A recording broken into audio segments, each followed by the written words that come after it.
ప్రభుత్వం అమలు చేసిన గ్యారంటీలే తమను గెలిపిస్తాయన్నారు కాంగ్రెస్ ఎంపీ అభ్యర్థులు. గాంధీ భవన్ లో ఎంపీ అభ్యర్థులకు బీ ఫామ్స్ అందజేశారు కాంగ్రెస్ నేతలు. ఖమ్మం అభ్యర్థిని ప్రకటించకుండానే రఘురామరెడ్డి తరపున నామినేషన్ వేశారు స్థానిక నేతలు.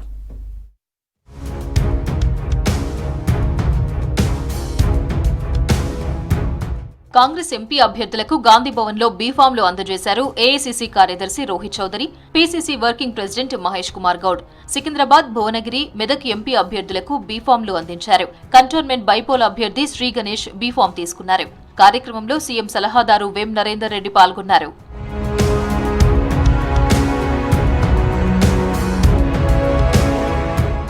ఖమ్మం పార్లమెంట్ స్థానానికి కాంగ్రెస్ పార్టీ నుంచి రామసహాయం రఘురామరెడ్డి తరపున 2 సెట్ల నామినేషన్ వేశారు కాంగ్రెస్ నాయకురాలు బేబీ స్వర్ణకుమారి. ఖమ్మం కాంగ్రెస్ అభ్యర్థి పేరు ఖరారు కాకముందే రఘురామరెడ్డి తరపున నామినేషన్ దాఖలు చేయడం చర్చనీయాంశంగా మారింది.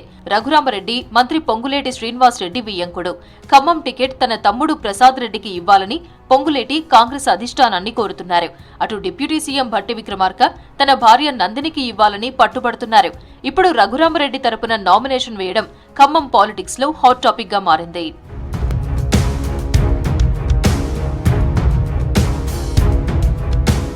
కేంద్రంలో మోదీ, రాష్ట్రంలో కేసీఆర్ 10 ఏళ్లలో లక్షల కోట్లు అప్పు చేశారన్నారు రామగుండం ఎమ్మెల్యే మక్కాన్ సింగ్ రాజ్ ఠాకూర్. బీజేపీ మళ్లీ అధికారంలోకి వస్తే రాజ్యాంగాన్ని మార్చే ప్రమాదం ఉందన్నారు. గోదావరి కనిలో ఎంపీ అభ్యర్థి వంశీకృష్ణ తరపున ఎన్నికల ప్రచారం చేశారు ఎమ్మెల్యే.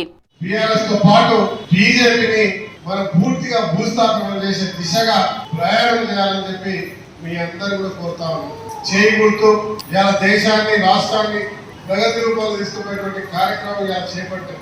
6 హామీలు ఇస్తాం. ఈ 5 నెలల 100 రోజుల కార్యక్రమంలో 5 హామీలు పూర్తి చేస్తాం. ధరణి పేరుతో గత ప్రభుత్వం పేదల పొట్టకొట్టి భూకబ్జాలు చేసిందని ఆరోపించారు. మెదక్ పార్లమెంట్ కాంగ్రెస్ అభ్యర్థి నీలం మధు. పార్లమెంట్ ఎన్నికల తర్వాత భూ సమస్యలు పరిష్కరిస్తామన్నారు. 6 గ్యారంటీలు ఇంటింటికి అందేలా చూస్తామన్నారు నీలం మధు. ధరణి వల్ల చాలా ఇబ్బందులు జరుగుతుంది. మేము కూడా ధరణిని తీసేసిన తర్వాత కూడా గ్రామాలలో గ్రామ సభలో కూర్చొని ఏమేమి సమస్యలు ఉన్నాయి, భూ సమస్యలు అయినా సరే, ఉద్యోగులైనా సరే, రైతులకైనా సరే, పెన్షన్స్ రానులకైనా సరే, రేషన్ కార్డులైనా గ్రామ సభలో కూర్చుంటాం. గ్రామ సభలో కూర్చొని గ్రామాలలో వాళ్ళ సమస్యలు ఏమిటియో మా దృష్టికి తీసుకొస్తారు. అవి నేను కేంద్రం నుంచి వచ్చే నిధులు కేంద్ర దృష్టికి తీసుకెళ్తా, అదేవిధంగా రాష్ట్ర ప్రభుత్వం దృష్టికి తీసుకొని సమన్వయంగా పనిచేస్తాం, ప్రజల పక్షాన ఉంటాం.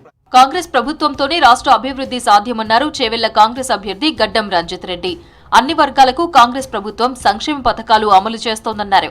రంగారెడ్డి జిల్లా మహేశ్వరం నియోజకవర్గం బడంగ్పేట్ కార్పొరేషన్ అల్మాస్గూడ 2వ డివిజన్లో ఇంటింటి ప్రచారం చేశారు రంజిత్ రెడ్డి.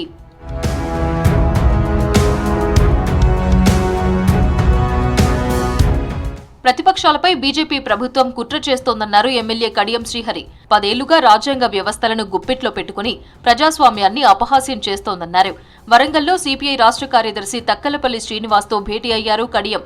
అంబేద్కర్ భావజాలం కలిగిన కాంగ్రెస్ కు వామపక్షాలు మద్దతివ్వాలని కోరారు కడియం.